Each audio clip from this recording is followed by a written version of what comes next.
fait boum boum ah, boum boum ah, boum boum ah. C'est maintenant au tour de Mathieu de jaser avec nous et il nous propose cette semaine un fait vécu disponible sur Netflix. Oui. Donc, abonné Netflix, vous allez être servi. Oui, oui. Si vous ne l'êtes pas encore, on vous rappelle que c'est disponible pour tous. Oui, hein? oui, C'est oui, une oui. bibliothèque. Ben oui, c'est ça. C'est une bibliothèque, mais C'est immense, c'est simple. sans fin, sans fin.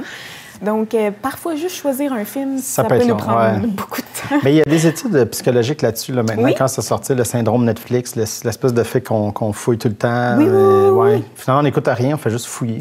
Exactement. Il y a ce syndrome-là qui commence à se créer. Et là, quand on écoute de quoi, on est déçu, on dit on aurait dû écouter l'autre Ouais, c'est d'avant ça. pour lequel On finit j'hésitais. pas, on change d'idée C'est vite. ça. Mais, heureusement, Mais tu es là. il y a des belles choses qu'on peut trouver. Voilà. Say hello to my little friend. What the fuck are you doing right now? I didn't know if he would ever be coming home. It's a nightmare. Fucking crazy. I didn't know what was going to happen. I opened it up and C'est un fait vécu. Oui, un fait vécu. Oui, c'est important à mentionner, puis je vais en revenir tantôt là-dessus. C'est l'histoire de Rodney Hayden, qui est, en fait...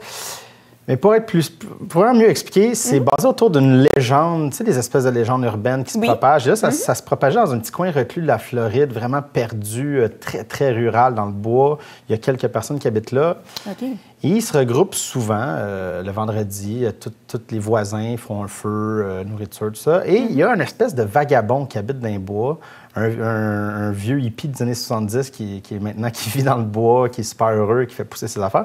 Et là, lui, il a son histoire que dans les années 70, il était au Porto Rico avec sa femme de l'époque pour s'occuper des tortues. Des tortues? Oui, des tortues. bon. Et là, il a trouvé sur la mer, en fait, sur le bord de la mer, un sac. Et là, il jure qu'il y avait 32 kg de cocaïne. Ah. Mais là, il était au Porto Rico aux années 70, la police est corrompue, tout ça. Là, il a comme pogné peur, fait qu'il l'a enterré.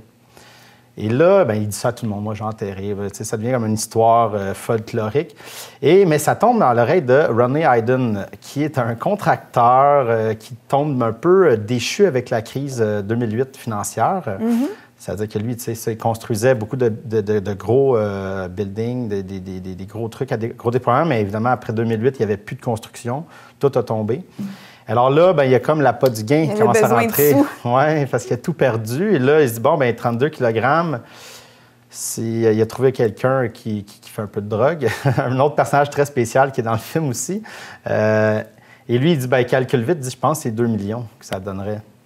Alors là, le sac de ce qui avait cocaïne, été ouais, c'est enterré. ça. Wow. Alors là, ça commence à germer l'idée et j'en dirai pas plus. On va aller voir un extrait pour que vous compreniez un peu Le sens de tout ça. Oui, c'est ça. L'image est très importante dans ce film-là. On s'en reparle après. A northern fairy tale starts off once upon a time. A southern fairy tale starts off. Y'all ain't gonna believe this shit. Cocaine. Over 70 pounds. Just waiting for someone to dig it up. I am a dreamer, but I'm not a greedy person. I wanted to take care of my family. We've got a plane, we've got a pilot, and we've got a plan. Let's go get it. Tu sais, c'est ça, le film joue beaucoup dans tu sais, le rêve de petit gars, de pirate, de trésor enfoui. Tu sais, c'est vraiment, ça joue là-dessus. Tu sais, toutes les images, la légende, mais tu sais, c'est un vagabond qui te raconte quelque chose. Il y a une carte avec un X dessus. Tu sais, c'est très cliché. Wow. Fait que ça vient nous émoustiller, mais le seul problème, c'est que le butin, en fait, c'est un sac de drogue. Tu sais. Fait que c'est complètement illégal. Oui. Et il y a ça qui joue dans ta tête parce que le film est extrêmement drôle. En tout cas, la bonne moitié, les 3/4 du film, là, du début, c'est très drôle, c'est très ludique. Et mais on est comme, mais c'est bizarre parce que là, ils ne sont en train de raconter un crime, en fait. Mais on rit, on est comme attaché à Rodney, qui, pour vrai, il est extrêmement attachant. Mais là, on est comme, mais pourquoi tu nous racontes? C'est vraiment, ça me troublait même un peu, que je me demandais à un moment donné si c'était vrai ou c'était finalement un docu-fiction. Est-ce qu'on... un faux documentaire. Là, je ne savais plus là, un moment donné, où me situer. Okay. Et j'ai résisté à la tentation d'aller voir sur Google. Je me suis dit, non, je vais me rendre à la fin du film. Puis je trouvais ça très, très intéressant. C'est qu'il joue beaucoup. En fait, ce qui est fascinant avec ça, c'est que on est vraiment dans une espèce de reconstitution. Donc, on voit les actions, il y a quelques moments qu'on voit les protagonistes parler, comme un documentaire, mais la majorité du temps, c'est de la reconstitution. Donc, c'est vraiment des scènes qui se jouent comme un film. Mais Rodney joue... C'est là que ça commence à être mélangeant, c'est que Rodney joue lui-même dans les reconstitutions. Fait qu'il a comme accepté premièrement, de raconter son histoire sans pudeur, sans rien, mais de jouer lui-même, et c'est pas tout le temps flatteur, parce que, c'est ça. C'est pas un criminel de la drogue, là. C'est quelqu'un qui a une bulle et qui décide de se lancer là-dedans, mais il connaît rien à ce monde-là, et il a l'air, par moments, un peu niaiseux dans son cheminement, mais c'est normal, je veux dire. Mais il accepte de se montrer comme ça. Je trouvais ça assez spécial. Et fait qu'on suit tout son déroulement par le côté fiction, mais en fait, qui est une reconstitution. Et c'est là que ça m'aidait pas dans le côté... Non, ça se peut pas que ce soit vrai, parce qu'il nous raconte... Tu sais, il se montre tellement pas sur un bon jour, un beau jour, que tu te demandes, bon, qu'est-ce qui se passe là? Et oui, mais ça, c'est extrêmement bien fait. Écoute, ils ont mis le paquet, Théo Love et son équipe, en fait, au niveau de ce côté-là. Mais et puis, qu'est-ce qui me fonctionne aussi, c'est que tous les personnages Rodney, mais il y a Andy qui est... un ami de son fils, que Andy, lui, était dans la drogue, il était un consommateur de drogue.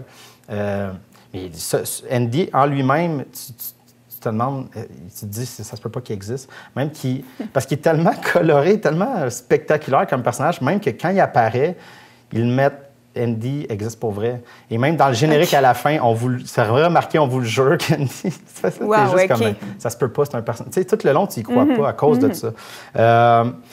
Et aussi, ce qui est intéressant, bon, évidemment, c'est ça, c'est une histoire vraie. Et sans vendre le punch, on comprend que s'il nous raconte tout ça, je veux dire, il n'est pas en train d'avouer oui, il avoue son crime, mais il a été puni aussi pour ça, parce qu'il ne serait pas en train de tout raconter ça, exactement. Comme un épais.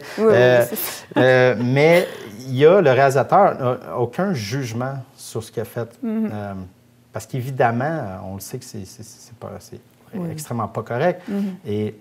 Mais vu qu'au début, c'est très drôle, c'est très dans le ludique, puis même ils mettent la musique qui est semi-James Bond, mais comme un James Bond loufoque.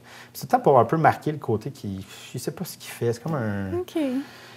Mais évidemment, à la fin, bien là, il y a tout comme la finale de son histoire, la résolution quand il se fait prendre et tout ça. Et là, ça devient vraiment plus dramatique. Et on comprend là que... Parce que Rodney, quand il raconte au début, il n'y a comme pas de remords. Mais c'est parce qu'il raconte comment il était au moment qu'il ne réalisait pas. Et à la fin, évidemment, qu'il réalise l'ampleur de son truc. Il y a plein de zones grises dans tout ça. C'est ça qui est intéressant. Il n'y a pas de parti pris. Et là, les personnages Andy, Rodney et tout ça commencent. Et d'autres que vous découvrez dans le film. Là, mais ils commencent tous un peu à se pointer du doigt puis dire, bon, ben il y en a qui disent, ben là, Rodney, il a dit que c'est à cause de la société puis de la crise financière. Mais tout le monde a été touché. Fait que c'est pas tout le monde qui est allé chercher un sac de cocaïne. En tout cas, fait que il y a quand même une belle ouverture à la fin. Ça fonctionne énormément, puis c'est hautement efficace. Vous allez avoir un très bon moment, je vous le jure, avec ce film-là. Oui, ça vaut la peine. Oui? Ouais. En tout cas, avec tout ce que tu nous as dit, ça nous donne le goût. Puis du moins, nous, en partant, on va comprendre un peu plus à quoi s'attendre comparativement à toi qui as dû analyser, comprendre tout cela. L'argent qu'ils ont mis j'avoue que c'est... une certaine façon de présenter un film. Là. Ça se fait pas tous les jours. Bien, parce que vu qu'il joue aussi sur le côté de la légende, ça, fait qu'il nous raconte une histoire. C'est pas un documentaire explicatif de je sais pas, une maladie ou quelque chose. C'est une histoire qui est arrivée à quelqu'un, fait qu'il nous... C'est un film, je veux dire, en quelque part, c'est une fiction, mais qui est arrivée pour vrai. Fait que c'est là-dessus qui nous détonne un peu. Mais c'est efficace. Fonctionne très bien. Bon, bien parfait. Donc, Mathieu, on se retrouve plus tard, nous, avec des sorties cinéma. Rien de spectaculaire, mais des belles petites affaires. Des belles petites affaires à voir. Bon, bien parfait. On se revoit tantôt.